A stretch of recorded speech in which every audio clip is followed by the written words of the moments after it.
ये है चैप्टर 2 और 3 क्लास 11th। इसमें हम दो चैप्टर के MCQs बता रहे हैं। इसमें 10 क्वेश्चन मैंने इस पर लिख रखे हैं, अभी जरा देखेंगे। अब आगे आने वाले एग्जाम्स में 11th में और आने वाले 12th क्लास में जो विद्यार्थी इस वर्ष 11th में हैं उनके लिए बोर्ड के एग्जाम जब होंगे अगले वर्ष नेक्स्ट ईयर, तो 20 क्वेश्चन ऑब्जेक्टिव आएंगे एक एक नंबर के, जिनके जवाब, इनके आंसर उस पर OMR पर देने होंगे। तो ये इस वर्ष से शुरू हुआ है 11th क्लास के लिए। देखिए किस तरह से करेंगे। आंसर नंबर 1, इसमें सार्थक अंक पूछे गए हैं, सिग्निफिकेंट फिगर्स। तो अगर पॉइंट से पहले कोई नॉन जीरो नंबर ना हो, जैसे 1 2 3 इस तरह का अगर यहाँ डिजिट नहीं है, केवल जीरो है, तो ये जीरो काउंट नहीं होगा। यहाँ तक छोड़कर, इतना छोड़कर बाकी जो बचेगा वो हमारे सार्थक अंक होंगे। तो कितने बचे? 4। तो इस नंबर में सार्थक अंक होंगे 4। ये आंसर हो जाएगा। आंसर नंबर 2, दूसरे क्वेश्चन का आंसर, एक न्यूटन तथा डाइन में संबंध होता है। What is the relation between newton and dyne? Dyne जो यूनिट है वो CGS पद्धति में है और न्यूटन SI पद्धति में है। तो दोनों में रिलेशन होता है। एक न्यूटन में 10 की पावर 5 डाइन होते हैं। Answer number 3, 72 kilometre per hour की चाल मीटर पर सेकंड में होगी।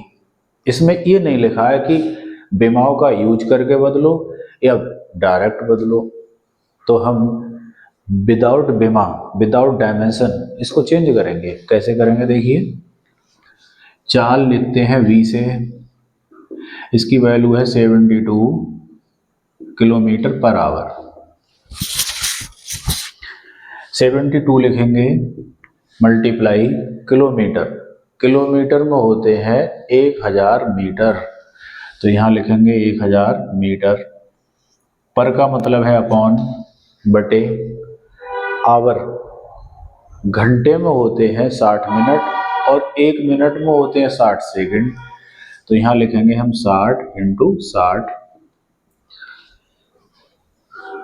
12 के पहाड़े में ये दोनों आते हैं, 12 छक 72, 12 पंजे 60। 6 से काटेंगे तो यहाँ जाएंगे 10 बार, तो हमारे पास हो जाएगा ऊपर 1000 और नीचे हो जाएगा 50। 0 कटेगा, 5 से 100 काटेंगे तो आएंगे 20, तो ये चाल हो जाएगी 20 मीटर पर सेकंड। ये हमारा इसका जवाब होगा।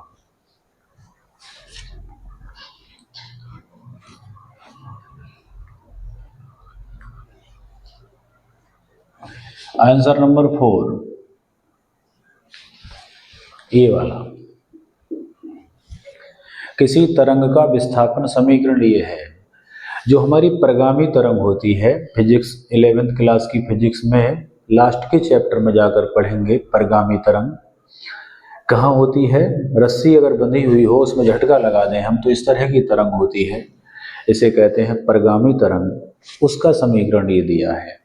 पानी की सतह पर लहर उत्पन्न होती है इस तरह की, उसे कहते हैं परगामी तरंग, उसका समीकरण है। तो इसमें दो राशियां हैं, ओमेगा और के। ओमेगा है कोणीय वेग, के है सदिश नियतांक, तरंग संचरण नियतांक। तो इन दोनों का जो अनुपात है, रेशियो है, उसकी बेमा पूछी है।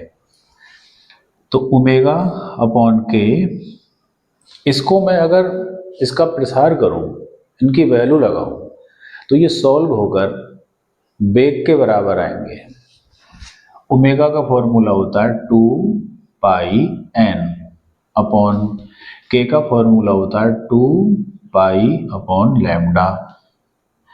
2 पाई से 2 पाई कट गया, लैम्डा आया ऊपर इंटू एन, और लैम्डा इंटू एन तरंग दैर्घ्य इंटू फ्रीक्वेंसी, ये बराबर होता है चाल के। तो अर्थ ये निकला कि ये क्वांटिटी, ये राशि चाल के बराबर है, वेग के बराबर है। इसकी विमा होती है T-1। तो इसकी विमा ये हो जाएगी आंसर।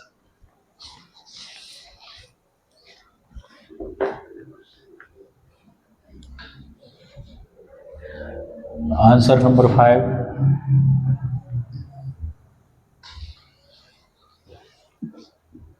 इसमें देखिए, अगर कोई नंबर के साथ में पावर दी हो तो सार्थक अंक बताते समय हम पावर को काउंट नहीं करेंगे, उसको छोड़कर जो बचेगा वो होंगे। तो उसे छोड़कर ये बचता है हमारा 3.42। तो इसमें कितने नंबर हैं? 3। तो सार्थक अंक कितने होंगे? 3। आंसर हो गया। 6 क्वेश्चन, पृष्ठ तनाव की का विमीय सूत्र लिखिए। अगर डायरेक्ट याद है डायरेक्ट लिख दें, नहीं याद है तो फॉर्मूले से निकाल दें। पृष्ठ तनाव S इक्वल टू बल अपॉन लंबाई। बल, फोर्स की विमा होती है ML/T-2 अपॉन में लंबाई की होगी L, L से L कटेगा तो M/T-2। स्प्रिंग बल नियतांक, फोर्स कांस्टेंट, उसकी भी डायमेंशन यही होती है।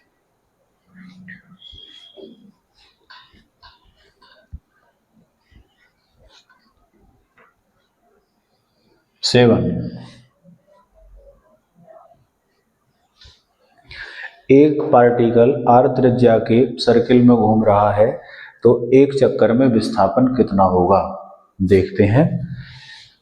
कोई पार्टिकल इस पॉइंट से चलना शुरू हुआ और सर्किल में घूमते हुए और फिर से वहीं आ गया।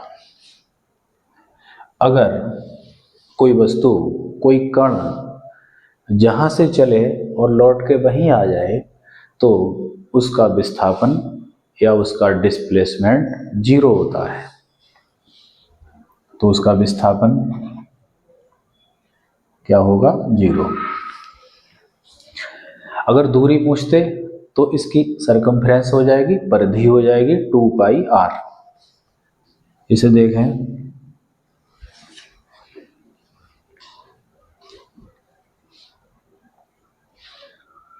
आंसर 8। वेग का मात्रक होता है, the unit of velocity is.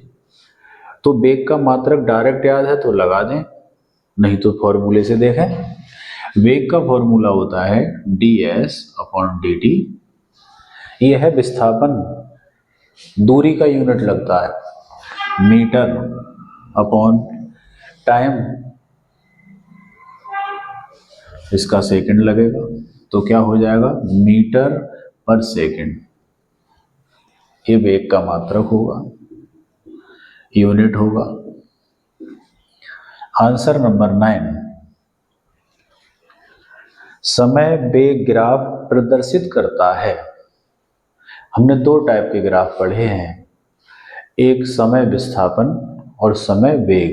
तो समय वेग टाइम वेलोसिटी ग्राफ क्या प्रदर्शित करता है जरा देखेंगे।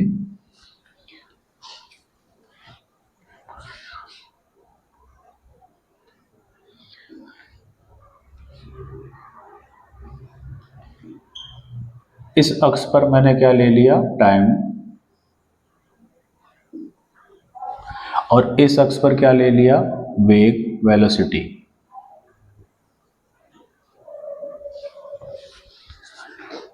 तो इनके बीच ग्राफ, इनके बीच मैंने कोई ग्राफ खींच दिया नीले पेन से।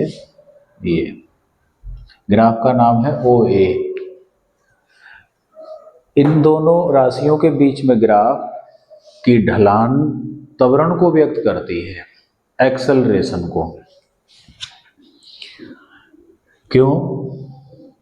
ढलान में निकालूंगा तो ये एंगल हो गया थीटा, ये भुजा ये साइड इसके पैरेलल है, इधर क्या ले रहे हैं वेलोसिटी, तो यहाँ लिखेंगे v, इधर टाइम ले रहे हैं तो यहाँ लिखेंगे t,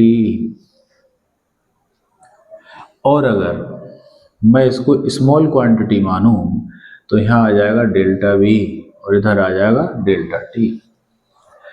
चेंजिंग के रूप में लें कि यहाँ से यहाँ तक कितना वेलोसिटी चेंज हुई, डेल्टा v, टाइम कितना चेंज हुआ डेल्टा t, ये आया।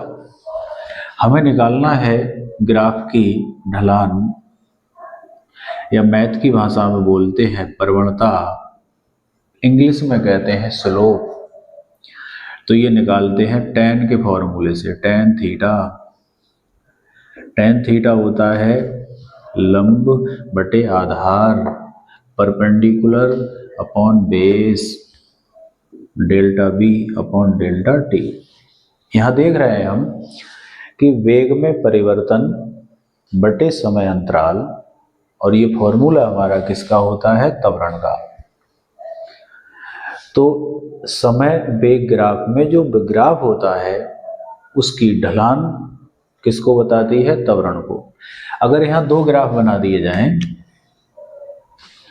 ए और बी, और पूछा जाए कि किस ग्राफ के लिए त्वरण अधिक होगा, तो जो ग्राफ हमारा अधिक ढलान पर है उसके लिए त्वरण अधिक होगा। अब ढलान कैसे पहचाने, जिसका एंगल ज़्यादा है, इस वाले का एंगल ज़्यादा है बी वाले का, तो इसमें स्लोप अधिक है, स्लोप अधिक है तो ये अधिक त्वरण को बताएगा। अगर हम फिर भी बच्चे के समझ में नहीं आती तो एक उदाहरण दे रहे हैं, एक बॉल इस पर छोड़ दी जाए तो किस ग्राफ पर तेज भागेगी, बी पर, तो इसलिए बी के लिए त्वरण का मान अधिक होगा।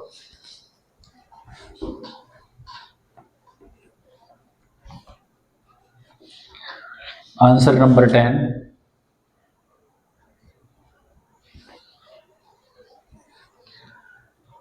इसमें पूछा है बल का विमीय सूत्र क्या होगा। तो डायरेक्ट याद है तो डायरेक्ट लिख देंगे एग्जाम में, डायरेक्ट नहीं याद है तो एक काम करेंगे, फॉर्मूला लिखेंगे F equal to m into A. अब इनके विमीय सूत्र लगाएंगे, द्रव्यमान के विमीय सूत्र m, त्वरण का होता है LT माइनस 2, तो m L और T माइनस 2। इस प्रकार से हमारा बल का विमीय सूत्र हो जाएगा। ये क्वेश्चन 11, इसमें लिखा है दूरी समय ग्राफ व्यक्त करता है। तो अगर x अक्ष पर समय ले रहे हैं, y अक्ष पर दूरी डिस्टेंस, तो इसमें जो ग्राफ होगा वह उसकी ढलान वेग को प्रदर्शित करेगी, वेलोसिटी को। कैसे? वेग होता है विस्थापन बटे समय अंतराल। तो मैं इस ग्राफ की ढलान निकालना चाह रहा हूं, तो इससे मैंने यहाँ x अक्ष पर क्या गिराया, लंब, ये कोण क्या है, थीटा, ये साइड इसके पैरेलल है तो क्या लिखा है s, ये टाइम है इधर, तो ये साइड हो गई t। अगर हम इसे चेंज के रूप में लें कि यहाँ से यहाँ तक जाने में, यहाँ से यहाँ तक जाने में कितनी डिस्टेंस चेंज हुई, तो क्या लिखेंगे डेल्टा s, और यहाँ लिखेंगे डेल्टा t, क्योंकि t तो चल ही रहा है, कहाँ तक समय बदल रहा है। तो इन दो पॉइंट के बीच कितना टाइम का अंतर है और इन दो पॉइंट के बीच कितना डिस्टेंस का अंतर है, डिफरेंस है। तो ग्राफ की ढलान लिखेंगे tan थीटा, tan थीटा हो जाएगा लंब बटे आधार, perpendicular upon base, delta s upon delta t, और ये फॉर्मूला होता है हमारा वेग का। बाद में डेल्टा t को बहुत सूक्ष्म, वेरी स्मॉल मानते हुए हम इस फॉर्मूले को लिख सकते हैं ds अपॉन dt। तो इस ग्राफ की जो ढलान है वो किसे बता रही है? वेग को बता रही है।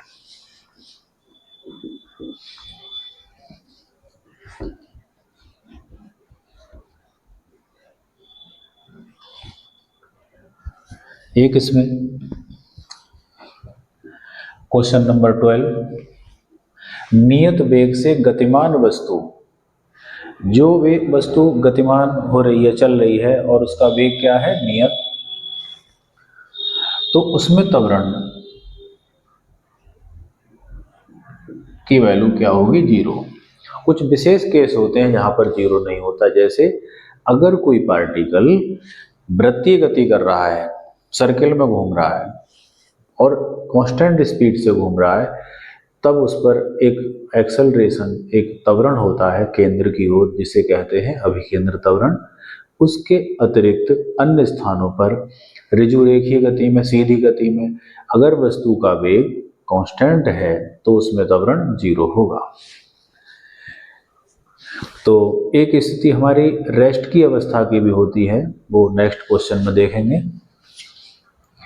आंसर नंबर 13, एक विमीय गति का उदाहरण है। एक विमीय का मतलब जब वस्तु सीधी रेखा में चल रही हो, जैसे सीधी ट्रेन की पटरी पर चलती हुई ट्रेन। तो सीधी पटरी पर जब ट्रेन चलेगी तो उसकी गति हमारी किसका उदाहरण होगी? एक विमीय गति का। सीधी रेखा में चलती ट्रेन। नेक्स्ट, समय वेग ग्राफ क्षैतिज रेखा है तो वस्तु गतिमान होगी या विराम में होगी? जरा देखते हैं। इस अक्ष पर टाइम है, इस अक्ष पर वेग है v, और ग्राफ कैसी है? क्षैतिज रेखा। ये लाइन जो खींची है मैंने, ये क्षैतिज रेखा कहलाएगी। अगर ग्राफ ऊपर को जाता है तो वेग बढ़ेगा, अगर ग्राफ इधर को चलता है तो टाइम बढ़ेगा। ऊपर को जाएगा तो वेग बढ़ेगा, एक्स अक्ष की तरफ जाएगा तो टाइम बढ़ेगा, वेग नहीं बढ़ेगा। तो ये ग्राफ किधर को जा रहा है? एक्स अक्ष की तरफ, तो केवल क्या बढ़ रहा है? टाइम, वेग नहीं बढ़ रहा है। तो वेग कैसा है यहाँ पर? कांस्टेंट। वेग कैसा है? कांस्टेंट, नियत वेग है। 15,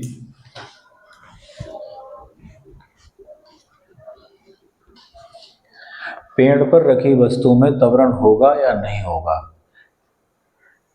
तो रखी हुई वस्तु है, पेड़ पर हो, हमारी हथेली पे हो, मेज पे हो, हाँ, तो इसमें एक त्वरण होता है और वो होता है गुरुत्वीय त्वरण। ग्रेविटी का जो एक्सेलरेशन है वो होता है।